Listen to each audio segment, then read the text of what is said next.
The storm rolled over Chicago like a living creature, breathing frost into every corner of the city. As midnight settled over the empty streets, snow hammered the pavement and danced beneath the flickering neon lights of the Hale Vision corporate tower, where Alexander Hale stepped out of the elevator into the underground parking garage with the exhausted gait of a man who had spent years running from more than the world could see.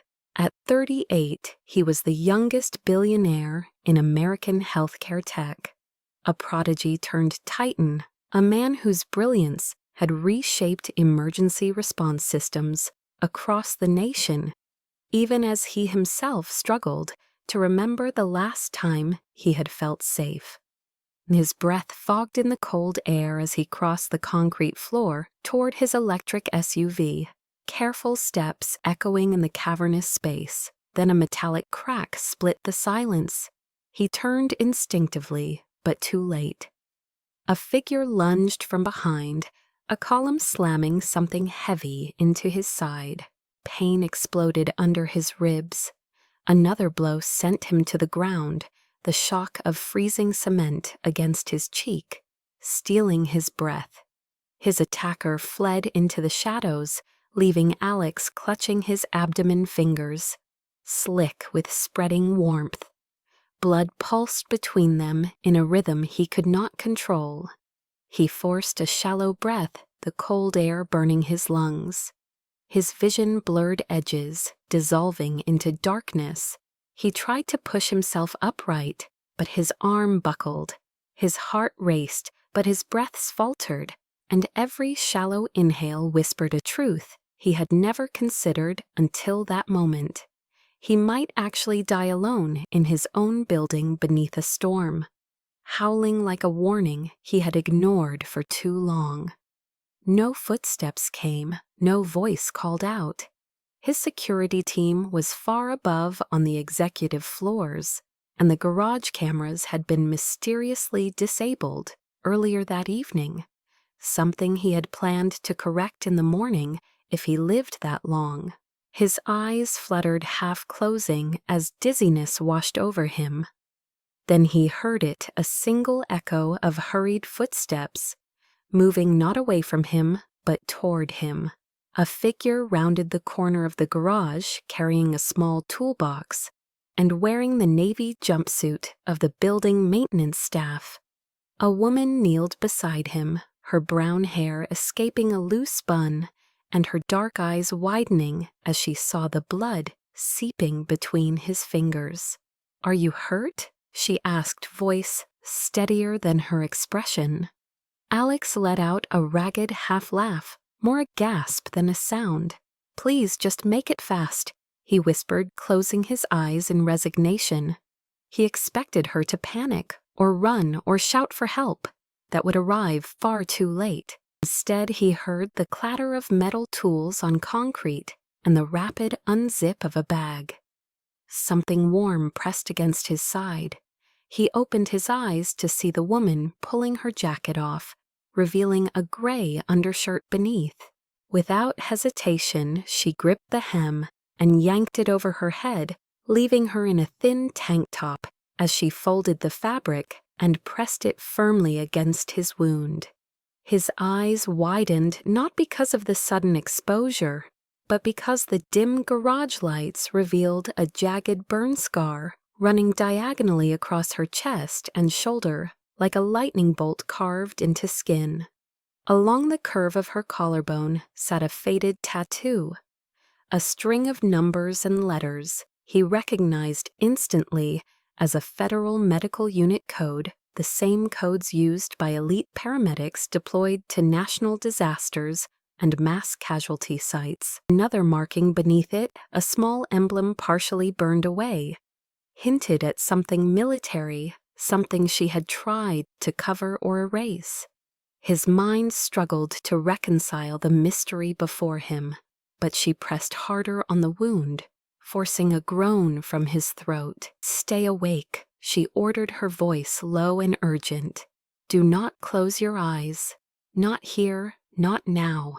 Her hands trembled slightly, not with fear, but with the memory of someone she had once tried to save who had slipped away anyway. He saw the shadow of that pain flicker behind her composed exterior. "Who are you?" he whispered. She did not answer. Her gaze snapped to a broken side mirror on the floor, catching their reflection in its fractured surface. In that mirror, Alex saw himself pale, blood-stained, barely conscious, while beside him knelt a woman who looked like a fallen guardian, the kind sculptors carved into marble. She saw the same mirror, and in his face she did not see a billionaire nor a powerful figure.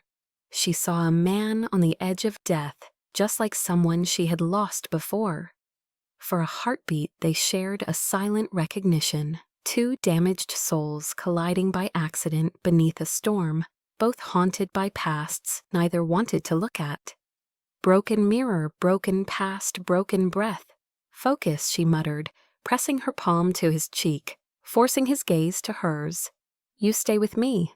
I am not losing anyone again." The certainty in her voice anchored him, pulling his drifting consciousness back from the brink. Cold seeped through his suit, chilling his skin.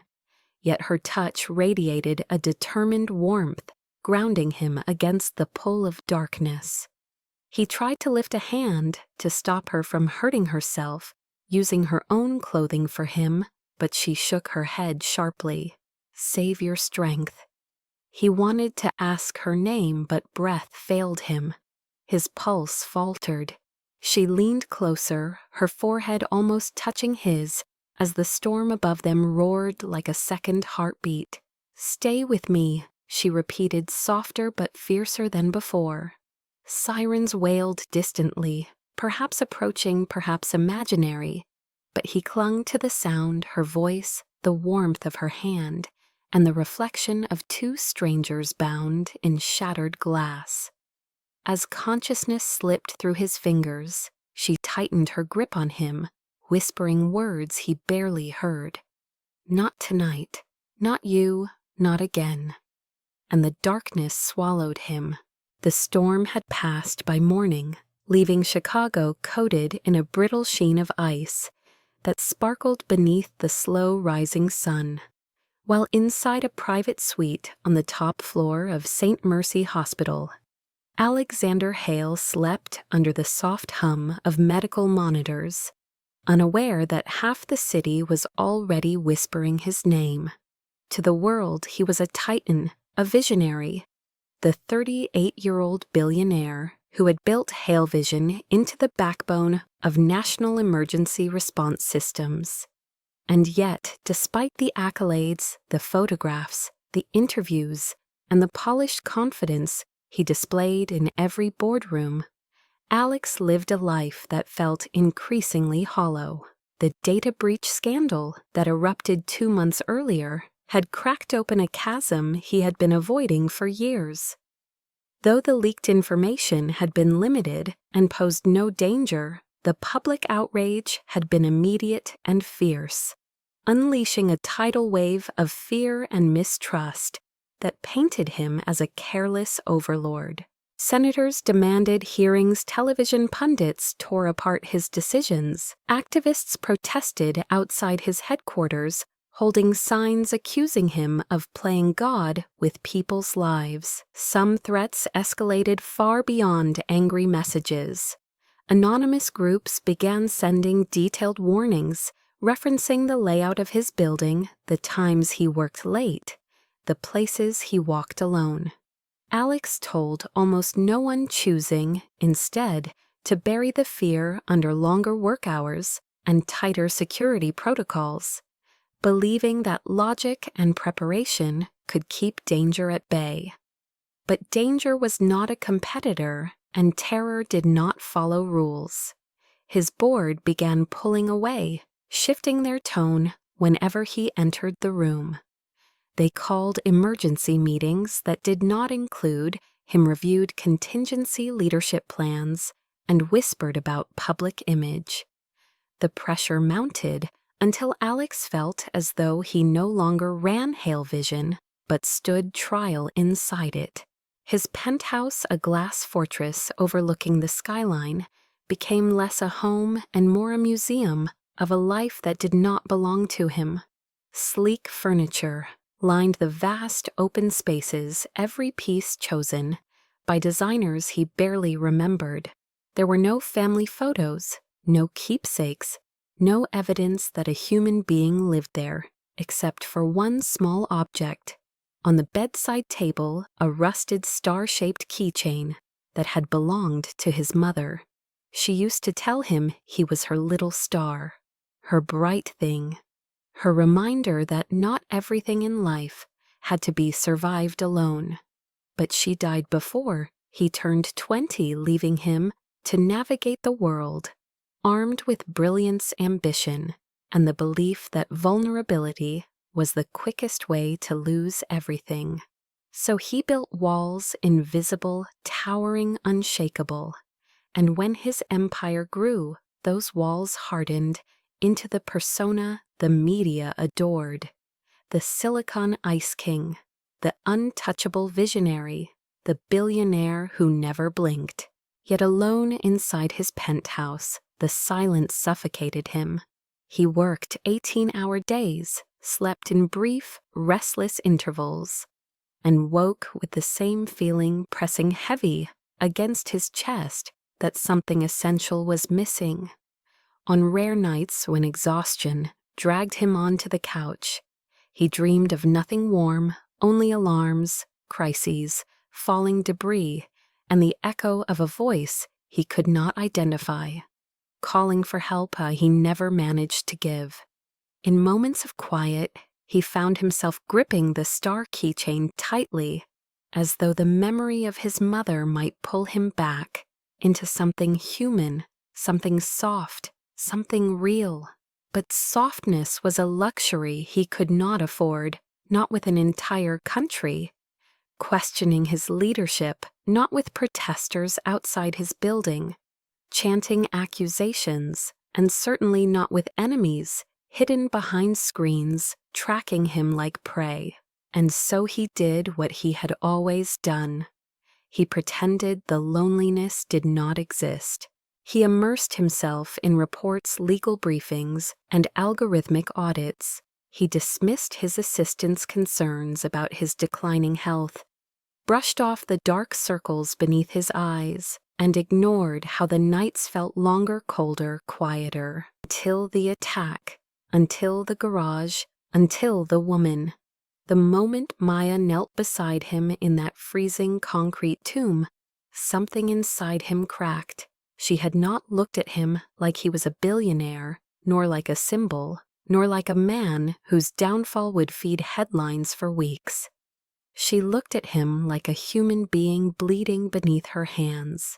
For a brief breath before darkness claimed him, he saw his reflection in her eyes, and he did not see Silicon Ice King.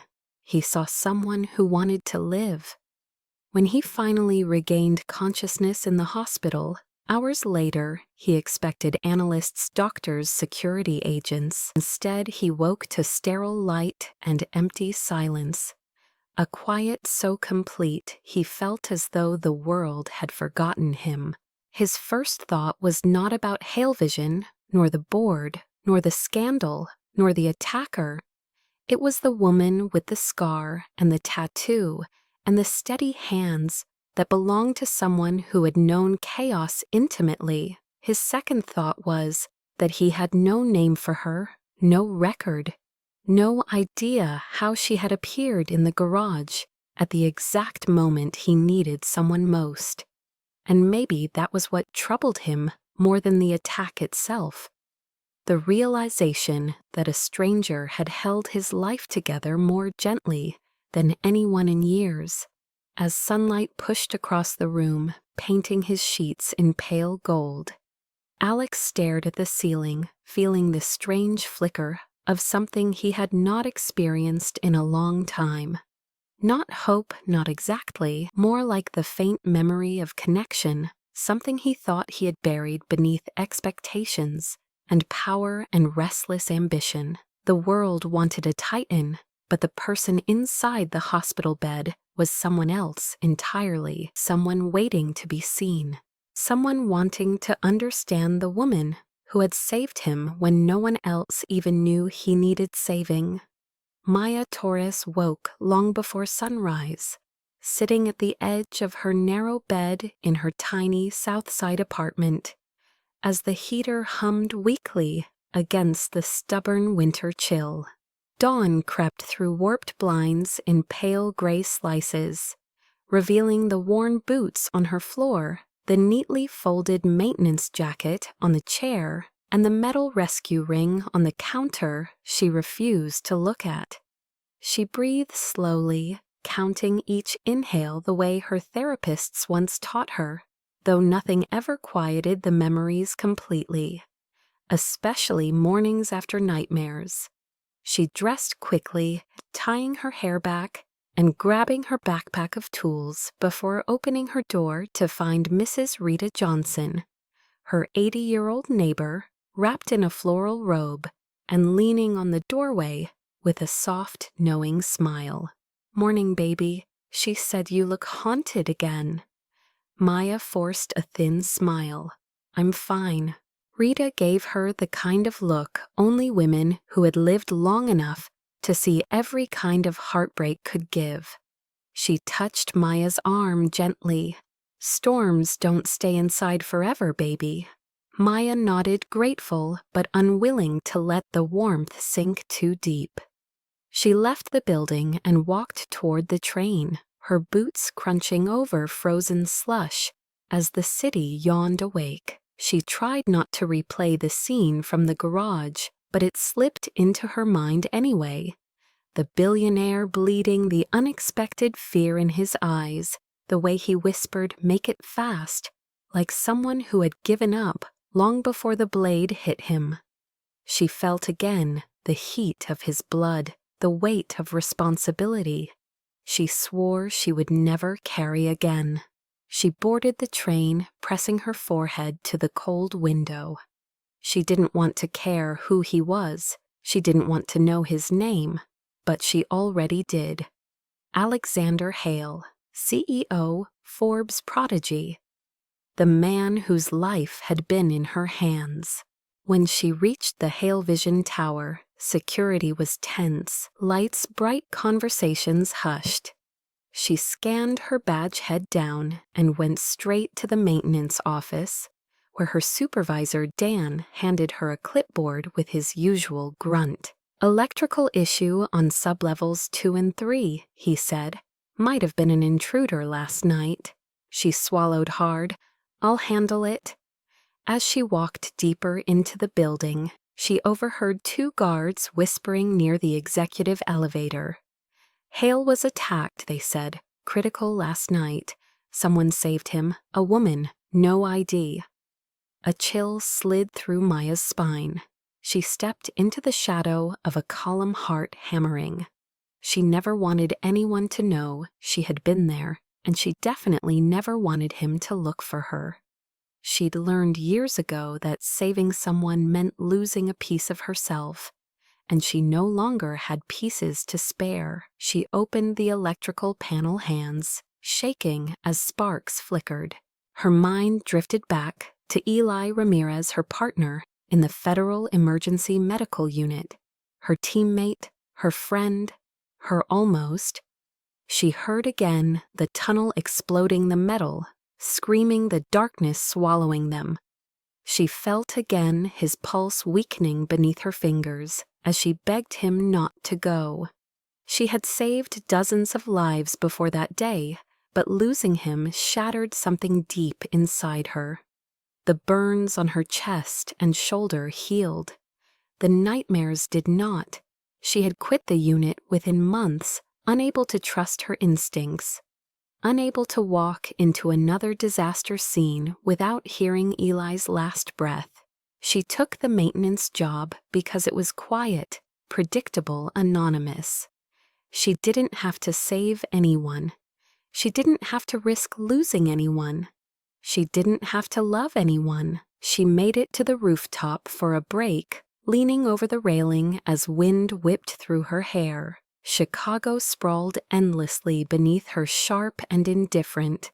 She touched the rescue ring hanging under her shirt, engraved with the initials ER. She kept it hidden always. She had taken it from Eli's body after dragging him out of the rubble, only to hear the medic pronounce him gone moments later. She had never forgiven herself for living. The rooftop door opened behind her. "You okay?" Torres Ben from maintenance asked. She stiffened. "Fine. You hear about Hale?" he said. "World almost lost its golden boy, huh?" She shrugged, not trusting her voice. Ben left the door, slamming shut. Maya gripped the railing hard. "I wasn't supposed to save him," she whispered to the cold wind. "Saving hurts, loving kills." She closed her eyes, breathing in the metallic scent of the city. She had promised herself she would never let instinct override fear again. But last night instinct took over, and fear came after reminding her of everything she'd buried. She remembered kneeling beside Alex, seeing the shock in his gaze when she removed her shirt to compress the wound.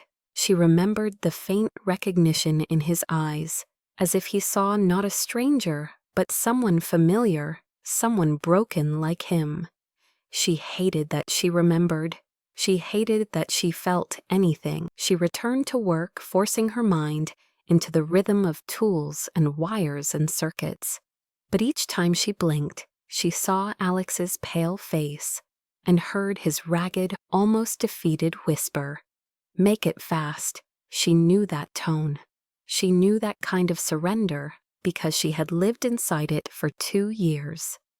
She scrubbed a hand over her face, trying to push away the guilt, sharp and confusing. She hadn't meant to care whether he survived, but she did. And that terrified her more than any explosion ever had. As she left the sublevels late in the afternoon, she glanced once toward the direction of the hospital miles away. She prayed she would never see him again.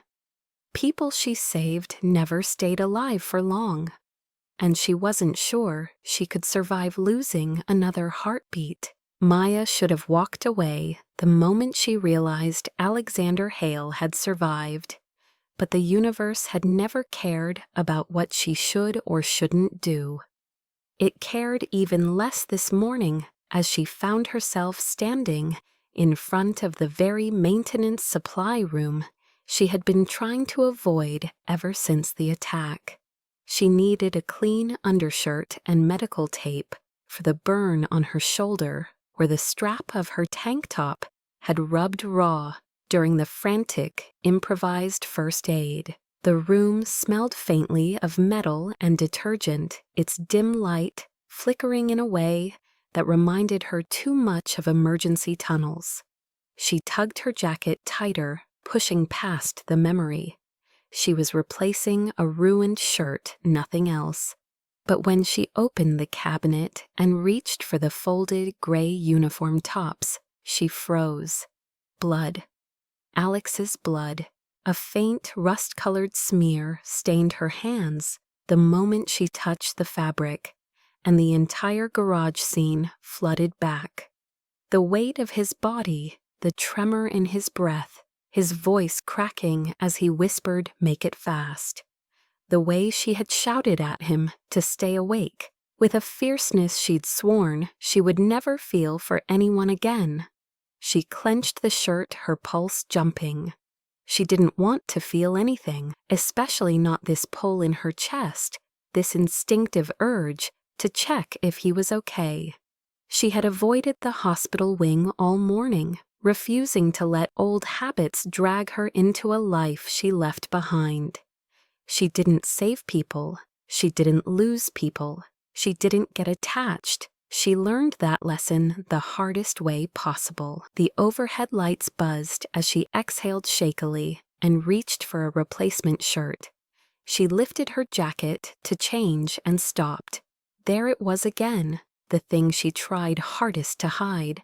The burn scar jagged and pale across her chest, the tattoo just below it, 47 TM, Federal Emergency Unit designation, and the smaller faded symbol beneath ET burned and warped by heat the day she lost Eli. She turned quickly so no one in the hall could see. She hated that Alex had seen the markings last night when she tore off her shirt to stop the bleeding. She hated that for a split second his gaze had softened with recognition, not pity. He had looked at her the way medics looked at each other on disaster sites, like two soldiers who knew the same ghosts. She didn't need him knowing anything about her. She didn't need anyone knowing anything about her. She pulled the fresh shirt over her head, just as a voice behind her spoke. "You again." Maya jolted, slamming the cabinet shut. Marcus, one of the senior security analysts, leaned against the doorframe with a look she immediately disliked. He wore a smug grin, his polished shoes tapping the floor. "Heard a woman saved the boss last night. Some mystery maintenance worker." His gaze dropped to her shirt. Funny timing, Maya said nothing. She brushed past him, but he blocked her path. "I'm just curious," he continued. "You were on sub-level duty, right? Did you see anything? A man bleeding out, maybe? Someone you decided to play hero for?" Maya's jaw tightened. "Move," Marcus smirked. "I get it. Guys like Hale pull women in. Money, status. Maybe you thought you'd impress him." Her fists curled. She forced herself to breathe. He didn't know, he couldn't know. And then, like a match to gasoline, Marcus leaned in and whispered, "Maybe next time leave the saving to actual professionals." Something snapped. Her voice dropped low and steady. "I didn't save him. I stabilized him. You wouldn't know the difference." She pushed past, leaving him blinking after her. She made it 3 steps down the hall before stopping abruptly as a stretcher rolled past. Nurses whispered. A patient moaned. Medical lights flashed red against the walls. She didn't want to look. She didn't want to care. But the word Hale Vision printed across the chart sticking out of the nurse's clipboard made her chest tighten. Instinct pulled her toward the elevator before her reason could stop it. She stepped inside and hit the button for the 20th floor heart pounding as the doors closed. The hallway outside his room was quiet except for the rhythmic beep of machines. She told herself she was only checking that her improvised care hadn't failed. She told herself she wasn't stepping back into the medic she once was.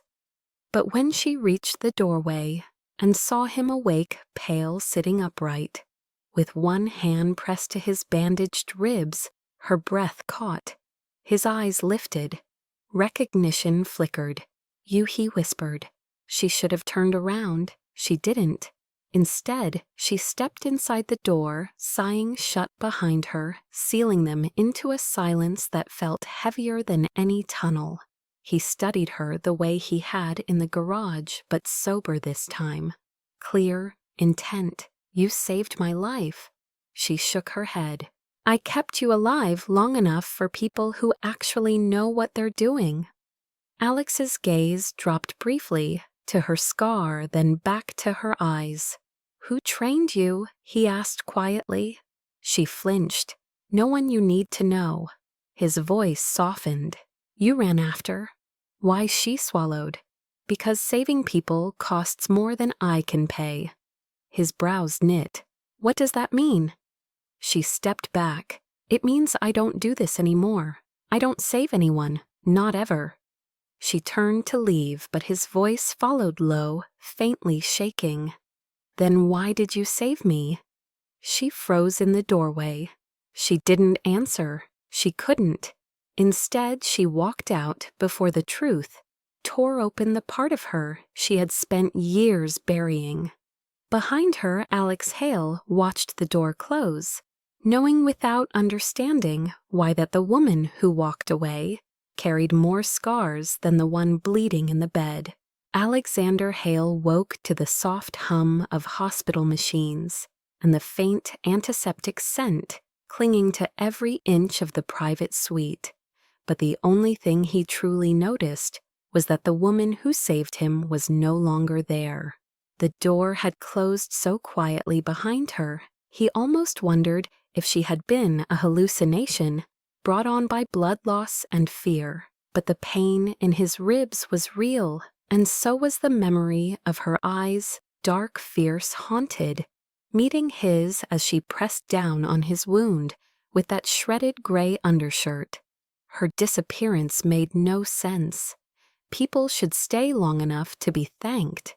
People should want recognition. People should want something. But Maya Torres had looked at him like gratitude was a burden she refused to carry. He tried calling for a nurse, but speaking made his chest burn. A doctor eventually arrived, explaining his injuries.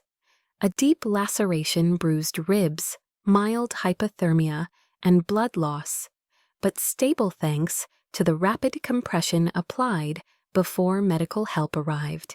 He wanted to ask where she was, but he didn't even know her name. Then he remembered the way she stiffened when he asked who trained her, and he knew instinctively she would not want him asking questions. Still, the need grew sharper with each hour he remained conscious. He replayed every detail he remembered: the scar across her chest, the unit code tattoo, the initials burned near her collarbone, the way she said, "I don't save people anymore." Something about that sentence hit him harder than the attack. People didn't stop saving others unless saving had once cost them everything. He spent the rest of the day trapped in bed, but not trapped enough to silence his mind. When the nurses stepped out, he forced himself upright, ignoring the flare of pain, and checked the small metal tray on the bedside table, searching for anything she might have left behind. Nothing. By evening, he convinced a nurse to wheel him toward the security office under the excuse of checking footage related to his attack. In truth, he was looking for her. The night shift guard scrolled through camera logs, shaking his head. Strange, he said, cameras on your garage level were offline for a full hour. When they came back, your attacker was gone, and no one but you appeared on footage. Alex felt frustration pulse through him. She was there, he muttered. She stabilized me. She kept me awake. The guard looked at him with sympathy, but no evidence meant no medic, no mystery woman, no proof. She vanished, something inside him whispered. And she wanted to.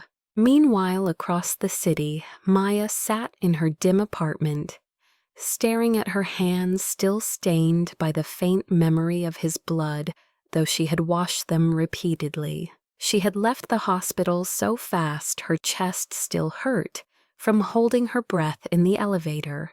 She should not have gone to his room. She should not have looked at him. She should not have cared if he lived or died. She whispered sharply to herself, "Stop. You said no more." She paced the small floor, almost knocking over Rita's potted fern. She didn't belong near emergencies. She didn't belong near dying men. Every heartbeat she saved felt like a countdown to losing another. She took the rescue ring from under her shirt, gripping it so tightly the metal dug into her palm. She remembered Eli's hand going limp in the tunnel, her own screams muffled by dust, her breath burning as she fought to drag him out. She had sworn that day she would never kneel over another dying body. Yet last night her knees hit concrete without hesitation.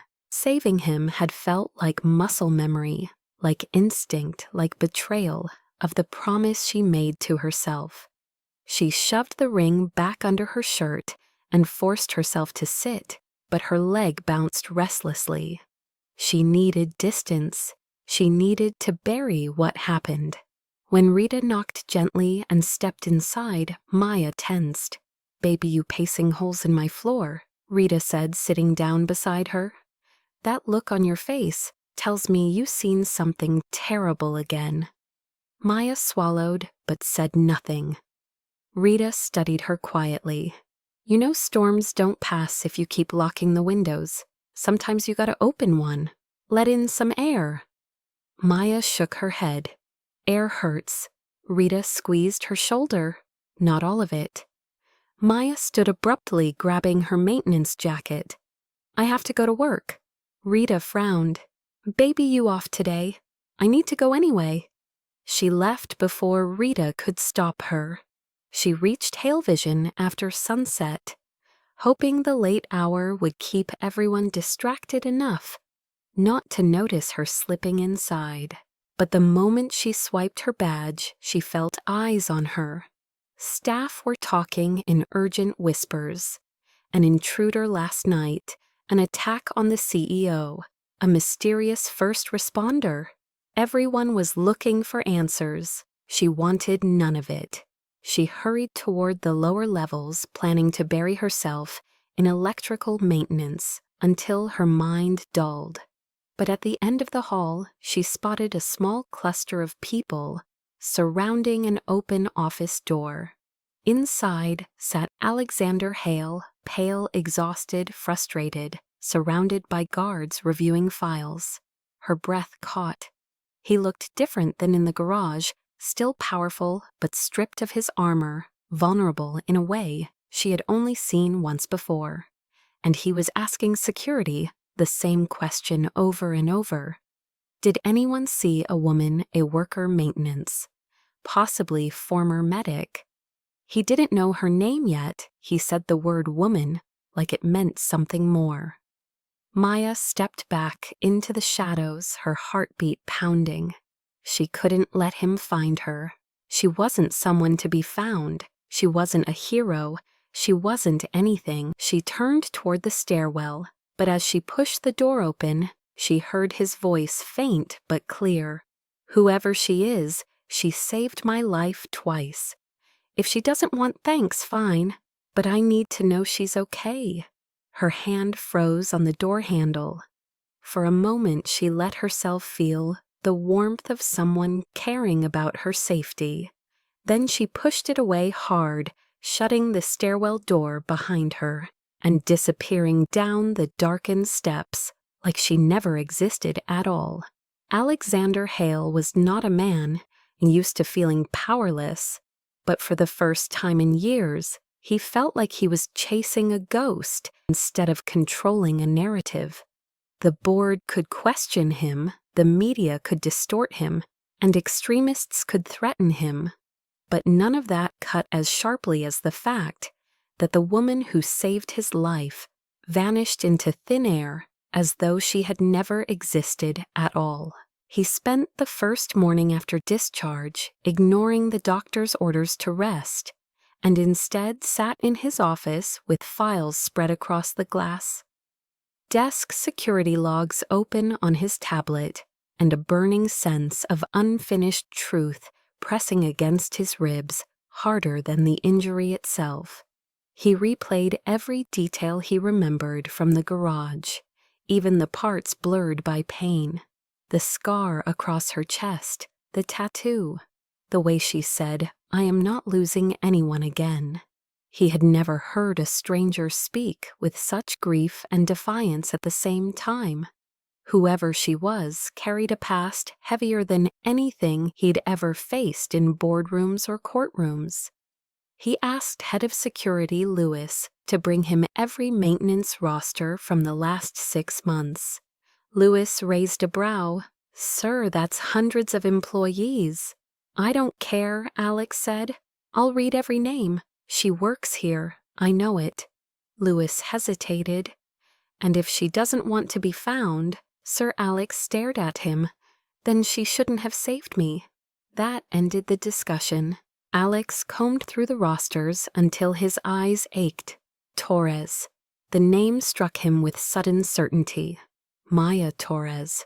He didn't know why he knew, he just did. He whispered it under his breath. Maya. It fit her face like he had heard it somewhere before.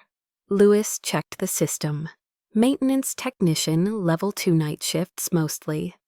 South Side address, no disciplinary notes, no medical records on file.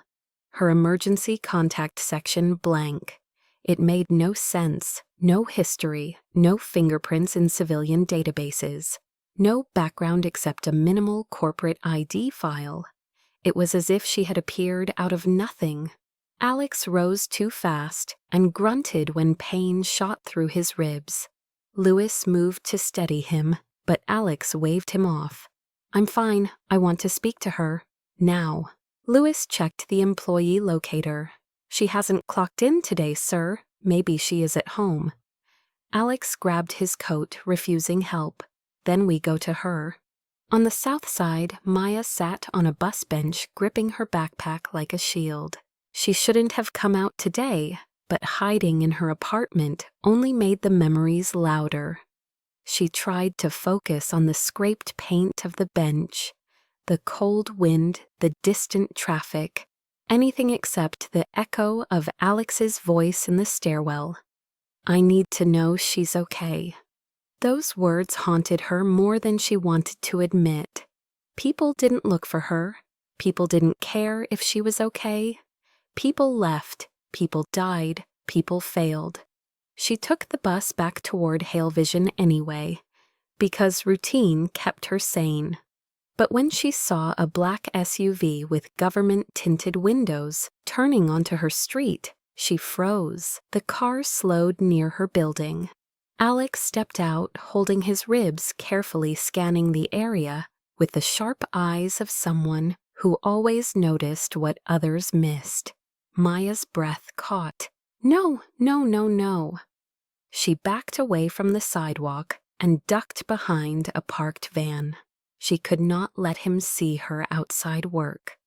She could not let someone like him close to her life. She waited until he and Louis entered her apartment building, before slipping down the alley and circling around to the rear door, letting herself in through the old metal exit Rita sometimes forgot to lock. She bolted up the stairs, hearing Alex's footsteps one floor above. She reached her apartment door, quietly unlocking it and slipping inside, only to whirl around and jump when she saw Rita sitting in her living room in her robe holding a cup of tea. Baby, why you climbing through the back? Rita asked. Something chasing you? Maya shook her head, but her voice cracked. No, just needed air. Rita didn't buy it. She set her tea down and gently cupped Maya's face. You're trembling, baby. Something happened. Before Maya could answer, a firm knock echoed down the hall. Rita looked toward the door.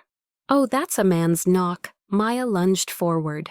Don't open it. Rita blinked. Why not? It's probably the manager. Maya grabbed her wrist. Please, do not open that door. Her voice cracked on the last word. Rita had never heard that kind of fear from her. Rita nodded slowly. Okay, baby, sit. Breathe. Maya sank onto the couch, covering her face as footsteps approached her unit. Alex's voice was muffled but unmistakably steady. Ms. Torres, if you're inside, I just want to talk. She squeezed her eyes shut. She couldn't do this. She couldn't talk to the man whose heartbeat she dragged back from the edge. She couldn't answer his questions. She couldn't let him see the cracks in her she fought so hard to seal. Another knock. Maya Torres. I'm not here to trouble you, The pause stretched. She could almost hear him searching for the right word. Need closure. She held her breath until her lungs burned. Rita whispered gently. Baby, he sounds kind. Kind was worse. Kind meant danger. Kind meant attachment. Kind meant losing everything when the world took him away too. She mouthed silently. Please go. After several seconds, she heard Louis murmur. Sir, maybe she isn't home. Alex exhaled softly, but she heard the weight in it, the disappointment, the confusion, the ache. He stepped back from the door. "If you ever need anything," he said quietly, "you know where to find me." Minutes later, the hallway fell silent. Maya pressed her forehead against her knees and shook. Not from fear of him, from fear of what she felt when she heard him walk away. Meanwhile, several blocks away, Alex sat in the SUV, staring out the window as snow began to fall again. Lewis asked softly, "Sir, should we continue searching?" Alex closed his eyes. "No, she doesn't want to be found, but I'll keep looking. Not to drag her out of hiding, not to put her in danger, but because something in her eyes told him the truth. People don't vanish unless they're already lost." And he refused to let her stay lost forever. Hale Vision's lower engineering floor was never meant to hold tension thick enough to choke a man yet. When Alexander Hale stepped out of the service elevator that afternoon with the stubborn fire of a man denied answers, the air itself felt charged. Pain pulsed along his ribs, but determination burned hotter. He had spent the entire morning replaying the sound of Maya Torres's silence behind her locked apartment door. He wasn't used to doors closing on him. He definitely wasn't used to caring that one had. As he entered the hall lined with metal pipes and humming conduits, he saw her before she saw him. Maya stood on a ladder, tightening a faulty junction box. Dark hair falling near her face muscles, tense with the kind of focus one earned from years of holding lives together. For a moment he simply watched her, struck again by the contradiction she embodied: quiet strength mixed with raw, unspoken fracture. Then she turned. Their eyes collided like impact trauma. The wrench slipped from her hands and clattered onto the metal grate. She froze. He didn't speak at first. He walked toward her slowly, deliberately ignoring the stabbing in his ribs. Maya climbed down from the ladder, jaw clenched. She didn't look scared. She looked cornered. He stopped a few feet away. "Why did you run from me?" he asked, voice softer than he intended. She exhaled sharply. "You should be resting. Answer me." She crossed her arms, as though bracing against cold. "I didn't run. I left. There's a difference. You left before the doctors even finished checking me. You left before I could say thank you." "Thank you is unnecessary," she muttered. "Not to me." She looked away. "I don't do well with gratitude." He stepped closer. Why she didn't reply? He observed every micro-expression in her face, the tiny muscle in her jaw twitching the way her gaze kept flicking toward the exit like she needed escape. The emotions inside her weren't simple. They were layered, buried, sharpened by loss. He recognized that because he carried similar layers himself. "When you saw me bleeding, you knew exactly what to do," he said quietly. "That wasn't instinct. That was training. Real training. Federal level." "Who were you, Maya Torres?" Her spine stiffened at the sound of her full name. "You looked me up." "Of course I did. You saved my life. I had to know who you were." Her eyes hardened. "And now that you do know, you can stop digging. You don't want to know me. You're wrong." "No, I'm not," she snapped. "I've seen what happens when powerful men think they're entitled to understand broken people." He blinked at the venom in her voice. "Maya," she cut him off. "I'm not a puzzle for you to solve. I'm not one of your crisis algorithms. I'm not someone you can fix with money or curiosity or guilt." His jaw tightened. "I don't want to fix you. I want to understand why someone who clearly still knows how to save lives refuses to save herself." The words hit her like a blow. She stepped back, as though needing distance from the truth in them. "Don't do that," she whispered. "Don't talk like you know me. You don't. You can't." "Then tell me," he said, "why don't you want to be found? Why does saving terrify you so much?" Her anger cracked. Her voice softened into something more fragile. "Because saving someone means losing them. And I can't lose anyone else. Not again. Not ever." He swallowed grief, tightening his throat. She wasn't just running from him. She was running from death itself. Before he could answer, footsteps echoed behind them. A small crowd of maintenance workers had gathered at the far end of the hall, whispering, smirking, sensing drama. One man, Pete Raskin, thick-necked and perpetually irritated, stepped forward with a sneer. Well, Torres finally found a rich boy to impress. Maya's cheeks flushed instantly. Alex's face darkened. Pete continued loudly, so everyone could hear. "She acts tough, but she was crying in the stairwell last week. Probably trying to get sympathy from the bosses. Or maybe she thinks saving you means you'll give her a raise." Laughter rippled through the crowd. Maya's hands clenched into fists, trembling not from anger but humiliation. Alex's jaw flexed. "Stop," he warned.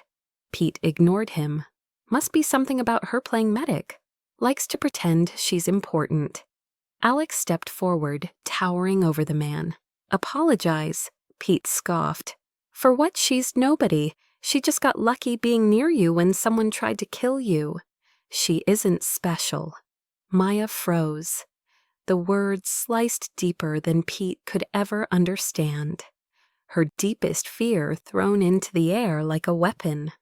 Alex's voice dropped into a chilling, razor-edged calm. "Then maybe the nobodies are the only real heroes left." Silence detonated through the hall. Pete's grin faltered. Every worker fell quiet. Maya stared at Alex, breath-caught, chest-tight emotion, swirling violently, shame, disbelief, gratitude. She didn't want to feel fear she couldn't hide. She turned away quickly. She couldn't let him see tears forming. She grabbed her tool bag and walked fast down the hall. Alex called after her. "Maya." She didn't stop. Not when he stepped forward. Not when the workers watched her flee. Not when her chest tightened painfully. She pushed through the door to the stairwell and let it slam behind her. Finally alone, she pressed both palms to the cold wall and forced herself not to sob. She didn't cry, not for years, not since Eli. But today something shattered open inside her, and it terrified her. On the other side of the door, Alex stood motionless, his breath uneven.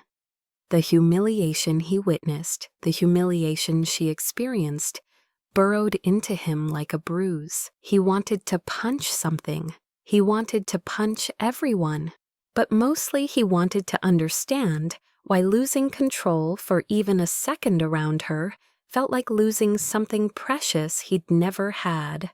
Meanwhile, Maya descended the stairs 2 at a time, until she reached the sub-basement where the lights flickered and the air smelled faintly of oil. She sank onto a crate, pressing her hands to her face. Why him? Why now? Why was the one person she couldn't save, the one person she couldn't seem to escape? She whispered into the darkness. "Please don't do this, Alex. Don't make me remember who I was." But upstairs, Alex stood at the railing, staring at the closed stairwell door, speaking to no one. "I'm not giving up on you, not after everything you've already survived."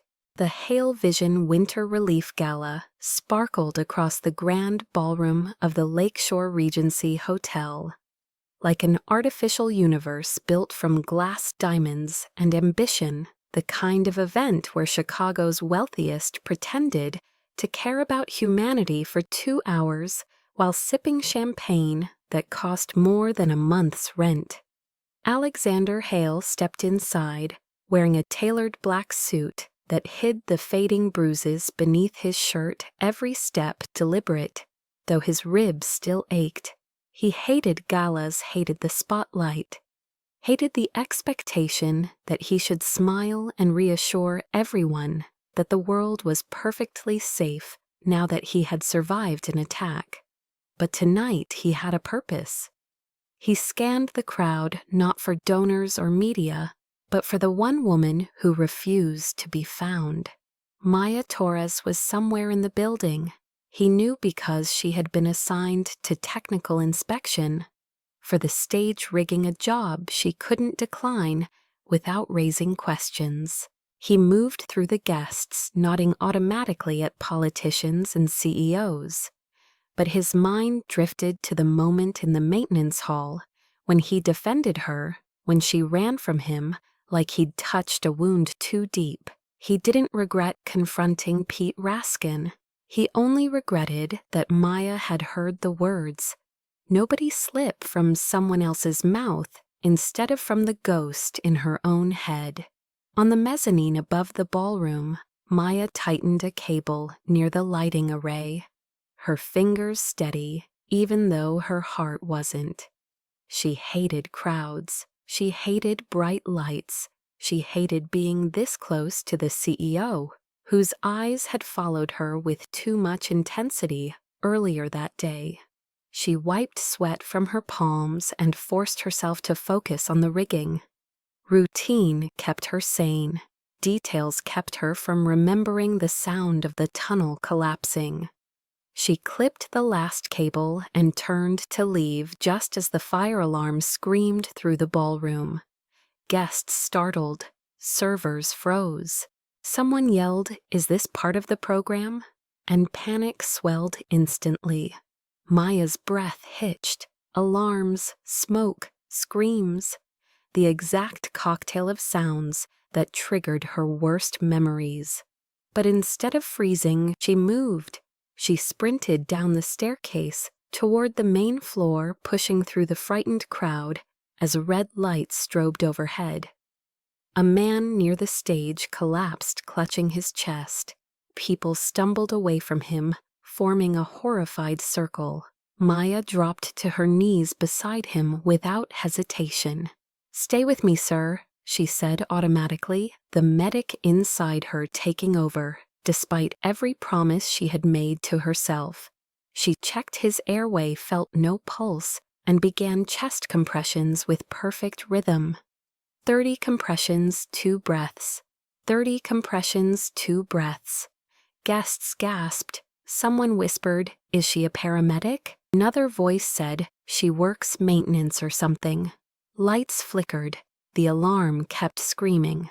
Maya didn't hear any of it. She heard only the sound of Eli's final heartbeat and forced herself to push harder, faster, refusing to let this man slip away. On the far side of the ballroom, Alex shoved through the crowd as soon as he saw the commotion. When he spotted her, Maya bent over the unconscious man, hair falling around her face, hands moving with precise medical expertise, his breath caught. The world narrowed into a single beam of clarity. She was not an ordinary maintenance worker. She wasn't even just a former medic. She moved like someone trained to perform under fire, under chaos, under disaster. A professional, a survivor, a warrior. He reached the front of the crowd just as the man gasped loudly, air rushing into his lungs. The ballroom shook with collective relief. Maya rocked back on her heels, trembling as the paramedics took over. She wiped sweat from her brow and pushed her hair behind her ear, revealing a jagged tear in the seam of her uniform shirt. The tear exposed a small tattoo near her collarbone, a fragment of a map, inked in faded lines. Alex's heart stopped. It wasn't just a symbol. It wasn't decorative.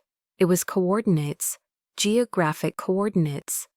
He had seen maps like that only in classified files detailing the subterranean tunnel collapse 2 years ago, the federal emergency disaster that killed several first responders, including one medic, whose body was found shielding another teammate.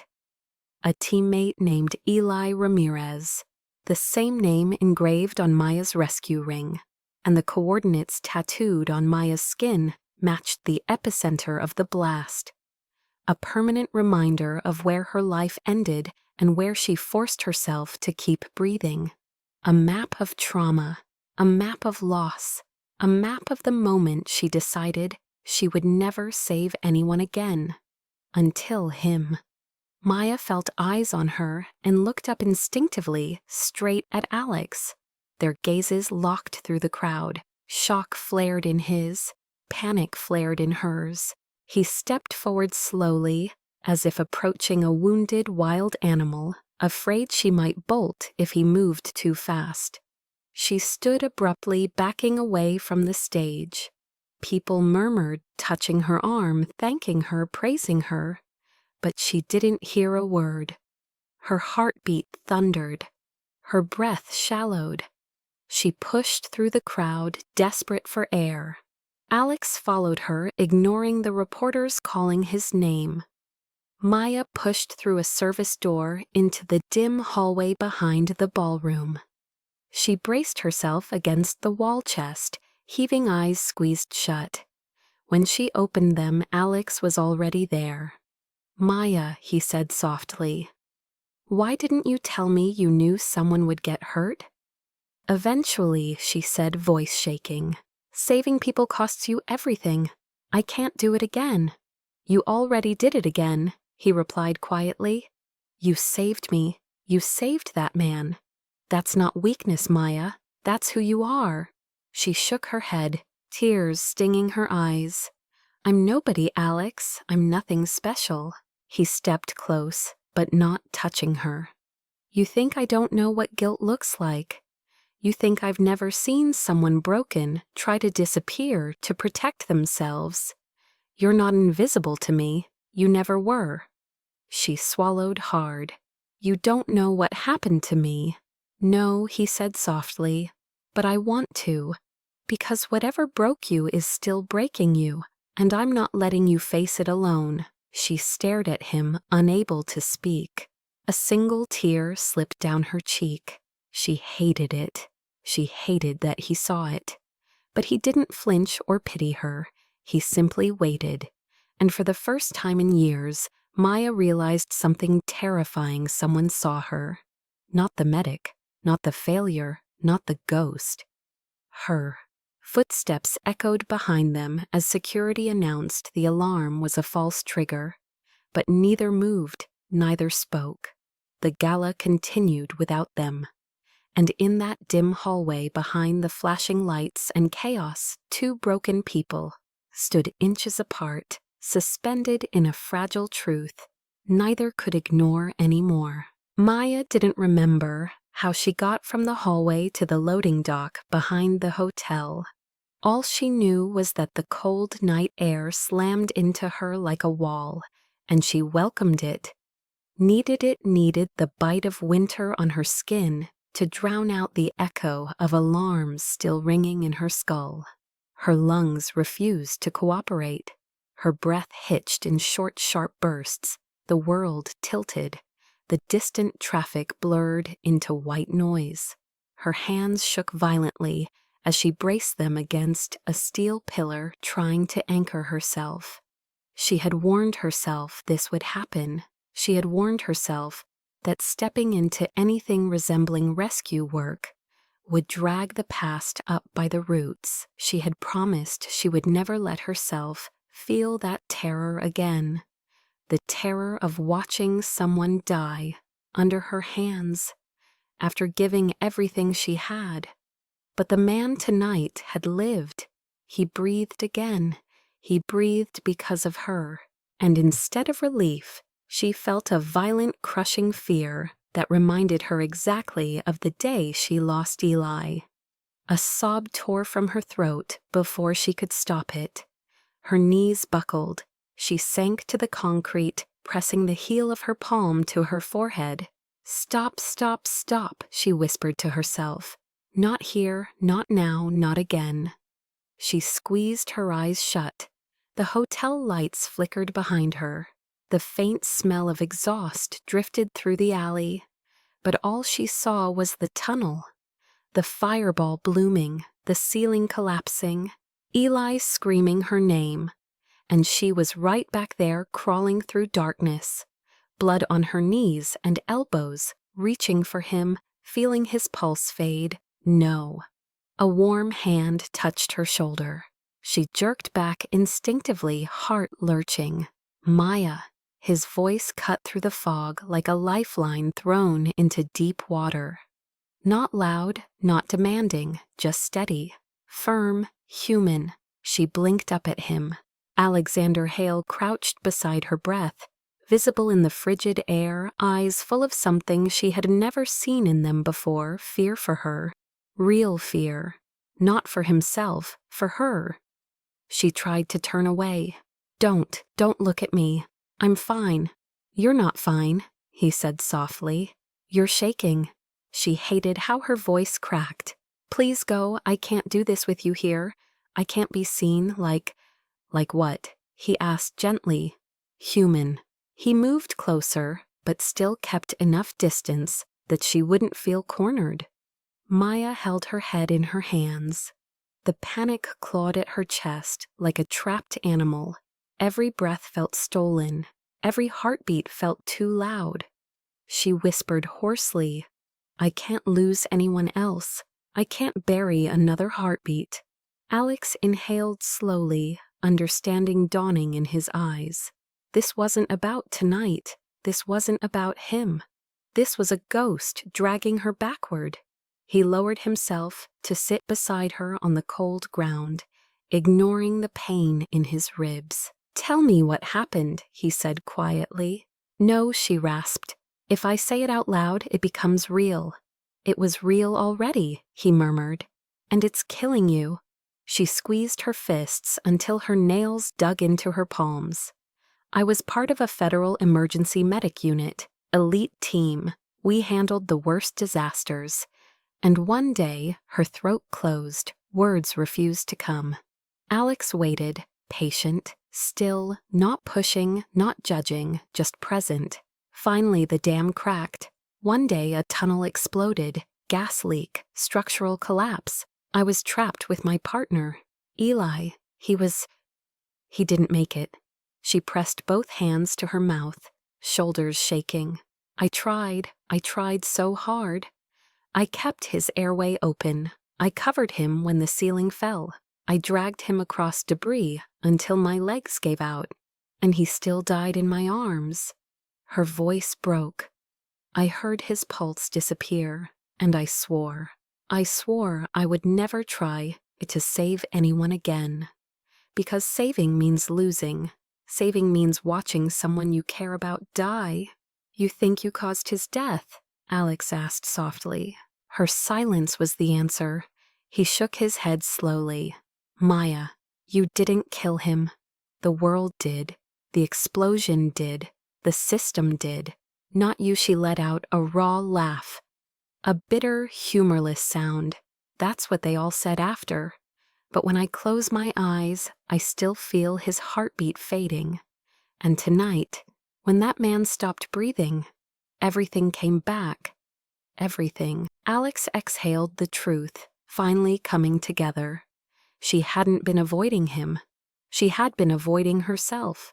He reached out slowly, giving her every chance to pull away, and placed his hand lightly on her forearm.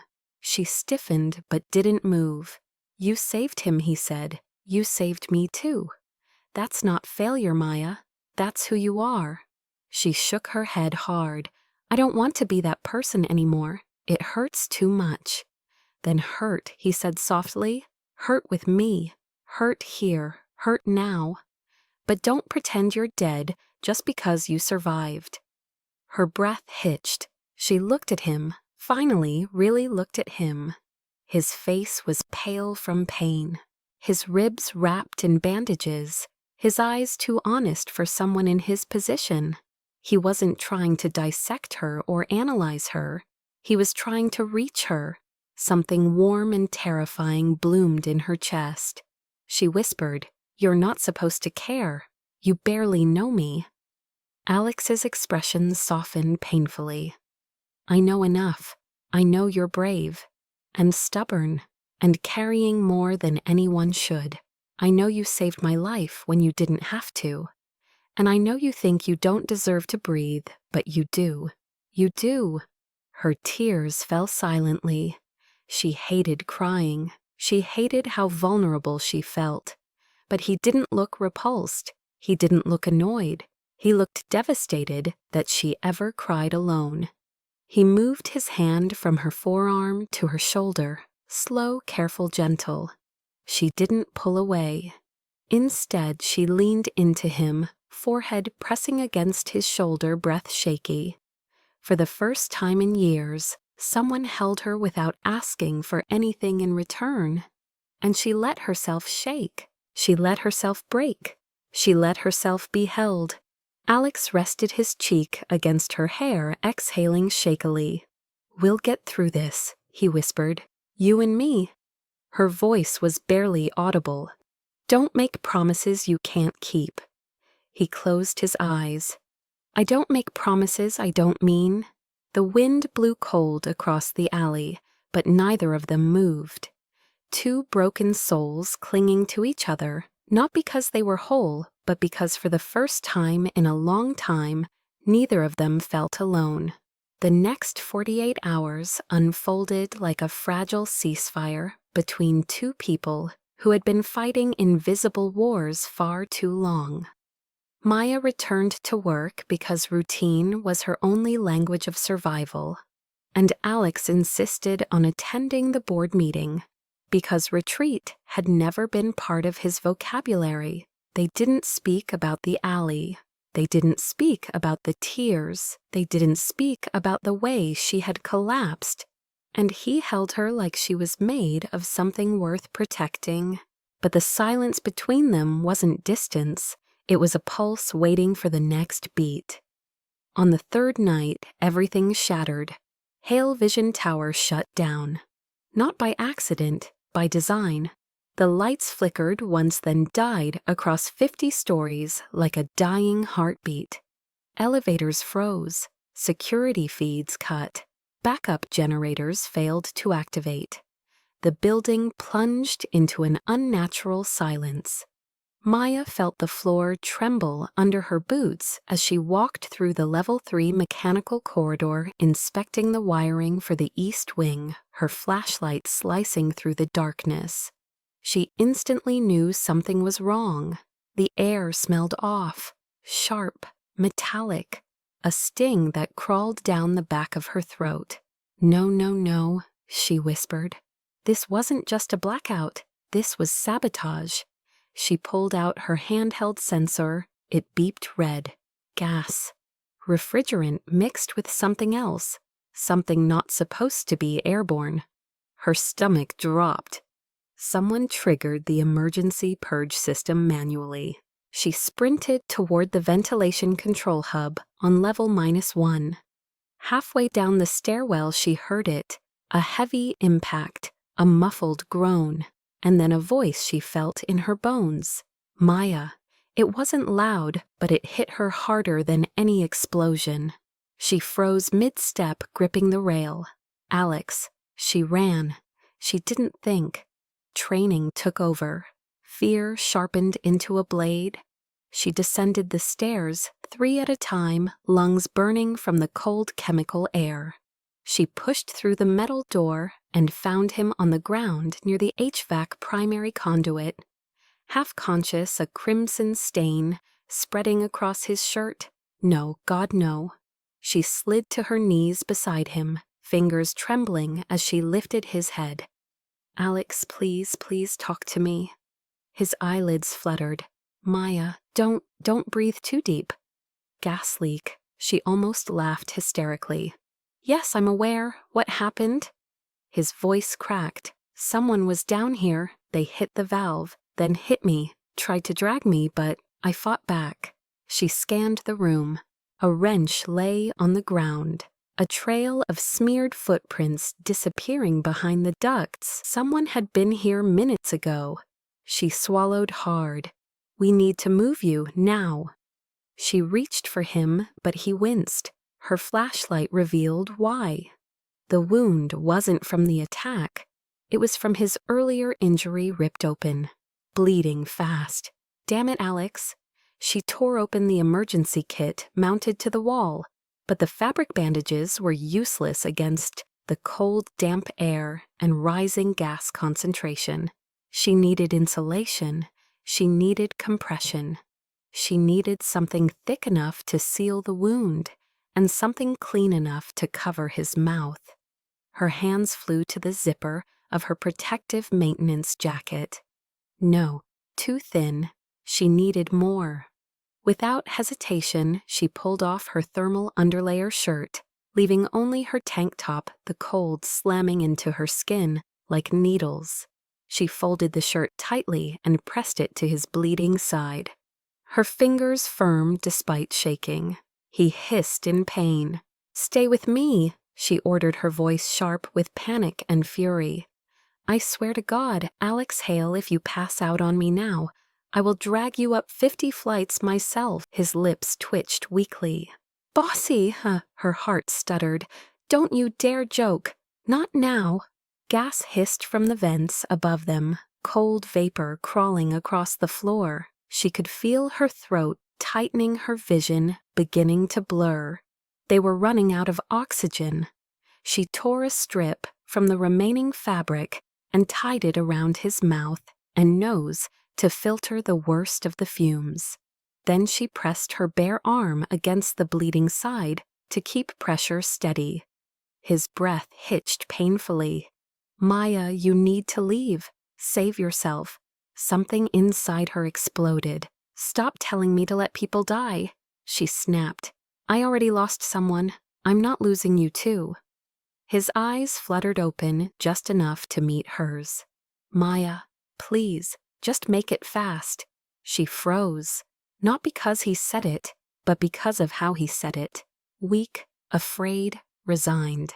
Exactly like Eli had sounded in those last moments. Something primal and furious roared inside her. "No, don't you say that. Not you, not now." She gripped his shirt tighter, pressing harder, ignoring the burn in her lungs. Alex whispered hoarsely, "Maya, I don't want to die down here." Her chest cracked open. "You won't. I won't let you." A loud metallic groan echoed overhead as another ventilation panel released a burst of cold, toxic fog. Maya coughed violently, vision flickering. She had minutes, maybe less.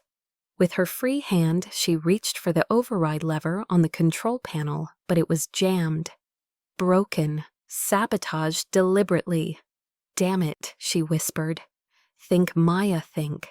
She scanned the room and found a portable pipe extension half wedged behind a coil. She grabbed it with trembling fingers and jammed it under the lever. It didn't budge. She put her entire weight on it. The lever groaned, then snapped into place. The emergency vent began to cycle, but far too slowly. Too much gas. Not enough airflow. Alex slumped further against her. She slapped his cheek. Hey, stay awake." His head rolled. She felt panic claw up her throat. She pulled him into her lap, ignoring the blood soaking her bare midsection. His head lolled against her shoulder. She pressed her forehead to his hair. "Alex, don't make me watch someone die again. Not you. Please, not you." The alarms in the building finally began to reactivate one by one as the override spread. Too slow. Too slow. Her breath stuttered. Her vision wavered. Her body leaned forward involuntarily. She forced herself upright. She wrapped her arms around Alex's torso, anchoring him to her. If he faded, he would feel her warmth, her heartbeat, something human in the dark. His voice was faint. "Maya, don't. Make it fast. Not this time." She choked on a sob. Then everything fell into a cold blue haze. As both of them slid sideways to the floor, the world fading gas swirling around them like a dying storm. The last thing she felt was his fingers tightening weakly around her wrist, as if refusing to let her go. Then silence. Maya woke to a soft rhythmic beeping that sounded nothing like collapsing metal or hissing gas or the trembling echo of her own heartbeat. She blinked hard against the sterile glow of hospital lights, her throat burning, as if she had been breathing frost and fire at the same time. For a split second, she didn't know where she was, didn't know if Alex had made it out, didn't know if she was still trapped in the dark, with him fading against her chest. Then a hand touched her arm. It was warm, steady, human. "Maya, honey, you're safe now." The voice belonged to Rita, sitting in a worn visitor chair with her purse on her lap, like she had been guarding the bed all night. "You scared me half to death, child." Maya tried to speak, but coughed instead. Rita held a cup of water to her lips. "Slow now, just breathe." She drank and finally whispered, "Where is he?" Rita smiled gently. "He is alive, because of you." Maya's chest loosened enough for her to exhale, though relief hurt almost as much as fear. Before she could ask more, the door opened. A doctor stepped in. "Miss Torres, you inhaled significant amounts of refrigerant and particulate toxins. You were hypothermic, but you're stable now. You woke up faster than expected. That's impressive." Maya forced herself upright. "And Alex Hale, where is he?" The doctor exchanged a look with Rita. "He's been asking for you since he woke up, but he's busy at the moment." Busy? That made no sense. Alex Hale had nearly died. Busy shouldn't exist in this sentence. Outside in the hallway, something rumbled like a crowd. Voices, dozens, maybe hundreds. Cameras clicking, reporters shouting. Maya frowned. What is happening? Rita sighed as though she had known this moment would arrive. "Baby, he is telling the world about you." Maya felt the room tilt. "What do you mean, telling the world?" Rita helped her to her feet. "Come see for yourself." They moved through the hall slowly, Maya still weak, her legs trembling under her hospital socks. When they reached the main atrium, she froze. Every TV screen in the hospital lobby was broadcasting the same live feed. A press conference, reporters flooding the frame, flashbulbs exploding. And standing at the podium in front of the Hale Vision logo was Alex Hale, pale, bandaged, still bruised from the attack, but alive, and speaking with a steady fire she had never seen in him before. Maya heard his voice echo through the atrium speakers. "Last night someone tried to shut down my building. Someone tried to kill me. But I survived for one reason only. Because of a woman the world has never bothered to notice." A ripple went through the crowd on screen. Alex continued. "Her name is Maya Torres. She saved me twice. She saved a civilian at our charity gala. She is a survivor of the federal tunnel explosion 2 years ago. She was a paramedic who lost her whole team because officials cut corners and failed to protect first responders." Maya's breath punched out of her. How did he know? How did he find out? Alex looked directly into the cameras. "And when I first met her, she hid everything because she thought her scars made her unworthy. Because the world made her believe she had to disappear. But she is the bravest person I have ever known." A reporter shouted, "Mr. Hale, why reveal this now?" He didn't hesitate. "Because I humiliated her. Because I let others humiliate her. Because I let the world label her a nobody when she is the only reason I am alive today." Maya felt her knees weaken. Rita wrapped an arm around her waist, steadying her. Alex continued, his voice growing rougher.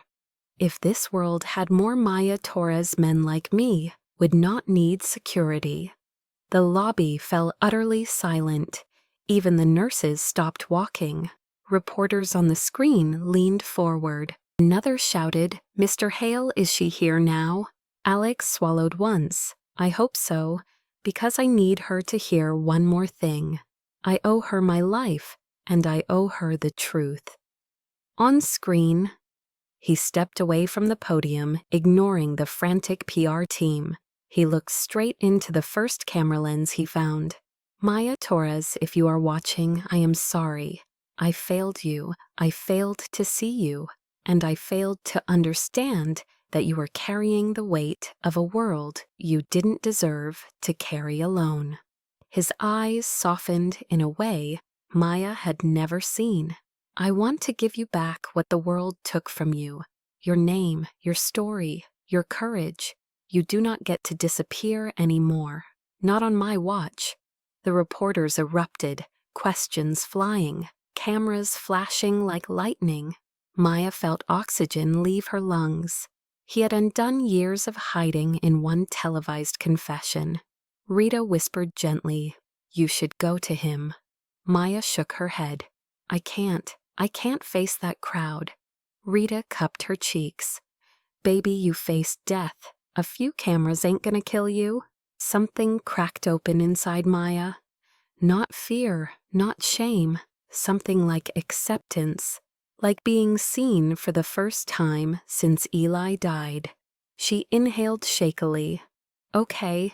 She stepped into the elevator with Rita and rode up to the conference floor. And when the doors opened, the noise hit her like a tidal wave. Journalists, security, board members, a wall of chaos. But the moment she appeared in the doorway, the room fell still. Dozens of faces turned toward her. Cameras swung in her direction. The world inhaled at once, and then Alex saw her. He went still the way a man does when he's been walking toward a horizon for miles, and finally finds the thing he didn't know he was searching for. "Maya," he said softly. Not through the mic, not to the cameras, but to her alone. She stepped forward, trembling. "You should not have told them everything," she whispered. He shook his head. "Maya, I should have told them more. You deserve the whole truth. You deserve to be seen." Slowly, carefully, like approaching something sacred, he reached out his hand. And for the first time in 2 years, she didn't pull away. The crowd watched breathlessly as her fingers slid into his. Alex exhaled as if he had been holding his breath since the night she found him bleeding in the dark. She whispered, "I am still broken, Alex." He squeezed her hand. "Then we heal broken things together." The room erupted into applause cameras, flashing like stars, exploding across the sky. But Maya didn't hear any of it. She only heard the steady rhythm of her own heartbeat, finally matching someone else's for the first time since she thought love had died underground. She let herself believe redemption was possible. And for the first time, she let someone reach into the dark and pull her all the way back to the light. 1 year later, the city of Chicago looked different, or maybe Maya did. The winter sun rose in a soft gold rim over the skyline, melting the edges of the cold and painting Halevision Plaza in warm light that touched the glass like forgiveness. Maya stood before the newly unveiled building, the brushed steel letters gleaming across the entrance. The Torres Institute for First Responders and PTSD Recovery. She stared at her name, still unable to fully believe it. The building existed because Alex refused to let her disappear again. The Institute sat at the heart of the city, a haven for medics, firefighters, veterans, trauma survivors. People like her, people like Eli. She touched the small necklace she wore under her coat. The repurposed ring from Eli she had kept hidden for years, now transformed into a locket, engraved with the date of the tunnel explosion. Instead of a symbol of tragedy, It had become one of purpose. Behind her came the sound of footsteps, light and steady. "Morning, Miss Director." Maya rolled her eyes at the title, but she couldn't hide her smile. "Good morning, mister. I still refuse to take a day off." Alex laughed softly as he stepped beside her, hands in the pockets of his coat, cheeks red from the cold. His injuries were long healed, but a faint scar near his ribs, where her shirt had once pressed, still showed when he lifted his arm. He wore it like a reminder that some wounds become doorways. The plaza was still quiet, only a handful of early visitors arriving, the ceremony set to begin in an hour. Maya watched them approach, shoulders tense with nervous energy. "I don't think I'm ready for this," she murmured. Alex tilted his head. "For what? Being the person you already are?" She huffed a breath. "Easy for you to say. You grew up speaking to boards and cameras." He shook his head. "No, I grew up learning how to hide behind them." "You're the one who stepped into the light without armor." Her gaze softened. She still wasn't used to the tenderness in his voice. A year ago, he barely let anyone close enough to see him bleed. Now he looked at her like she was the sunrise he promised her she would see. A squeaky meow interrupted them. A small black and gray cat strutted proudly across the plaza, wearing a tiny blue vest that read, "Emotional Support Animal" in crooked stitching. The cat's name was Soot Eli's cat, the one Alex had tracked down in a rescue shelter 3 towns away. Soot trotted up to Maya and head-butted her shin before curling around Alex's boot as if granting morning approval. Maya knelt and scratched behind his ears. "You're early today, soldier," she teased. Soot meowed again, unimpressed. Rita joined them moments later, her bright scarf fluttering in the wind. She carried a thermos in one hand, the smell of cinnamon and cocoa drifting through the cold air.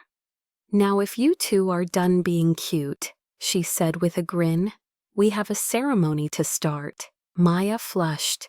Rita laughed harder.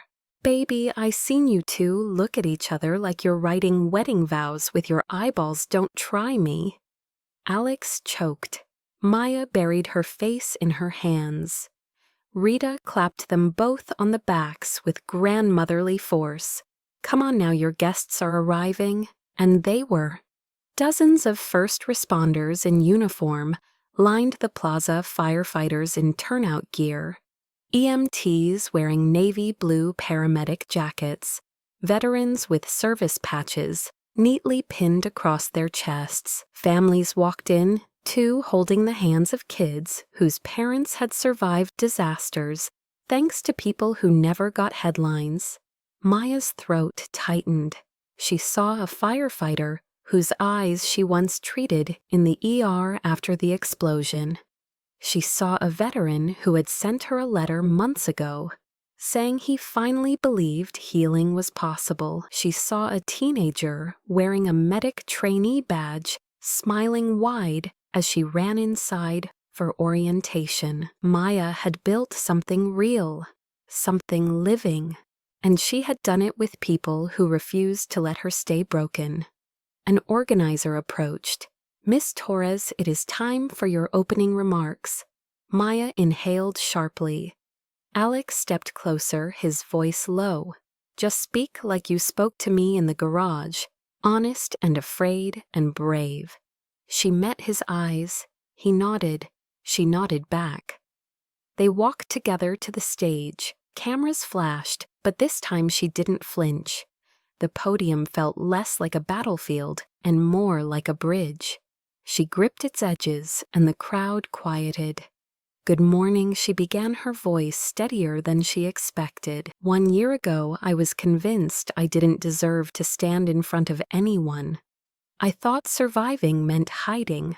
I thought loss meant disappearing. I was wrong." She scanned the audience faces, watching her with compassion, not judgment. Healing, she continued, is not about forgetting what happened. It's about building something from it. Something that outlives the pain.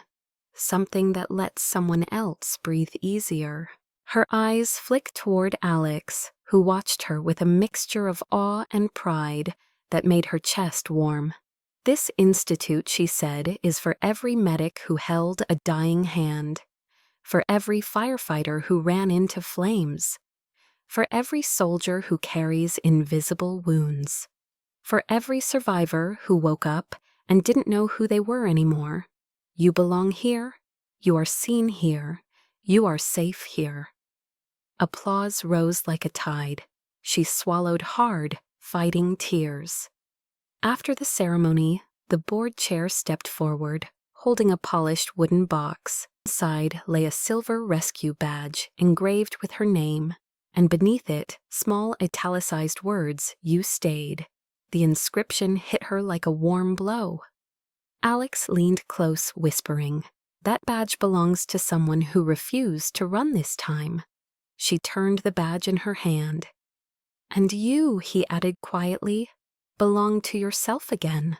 For a long moment she didn't speak, only looked at him with a gratitude that felt too big for words. A gentle wind brushed over them. The sun climbed higher.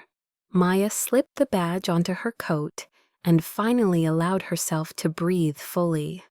Not as a medic haunted by ghosts, not as a survivor hiding in shadows, but as someone who had walked through fire and come out holding light. She reached for Alex's hand. He intertwined their fingers without hesitation. Behind them, the institute doors opened wide, and the morning light poured through like a second chance. As they stepped inside together, Maya realized something profound. She was not the woman who had once whispered, "Please make it fast." She was the woman who finally believed she was allowed to stay. And the sunrise technician walked forward with the man who waited for her every dawn. If this story touched you in any way, even just for a moment, I hope you'll stay a little longer before you scroll. Because stories like this one are not just fiction, they are reminders of the quiet strength inside people who look ordinary on the outside until life asks them to become extraordinary.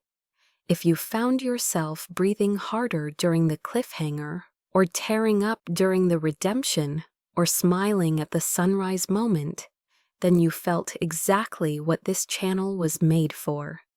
Here we tell stories about courage, wrapped in vulnerability, about love born from broken edges, about people who think they are too damaged to be chosen until someone steps into their darkness and says, "I see you."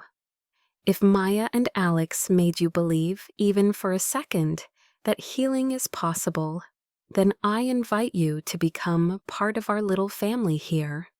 Click subscribe so you never miss the next story, because tomorrow we release another chapter of love, resilience, and second chances. And if you want to help the channel grow in the simplest, most powerful way, leave a comment below. Tell us where you're watching. From your state, your city, your country, your corner of the world. It means more than you know to see our community stretch across oceans and time zones, or share your favorite moment from the story. Was it the garage rescue, the gala CPR, the press conference confession, or the sunrise at the Institute? Every comment helps YouTube know that stories like this matter, that kindness matters, that emotional storytelling deserves a place in the world. And if this story made you think about someone you've lost, or someone you've found, or someone who saved you when you thought you couldn't keep going, tell us that too. You never know who might need to read your words today. And if this is your first time here, welcome, truly welcome. You are safe here. You are seen here. And if you've been here since the early days, thank you for helping this channel grow into a community where broken hearts can breathe again.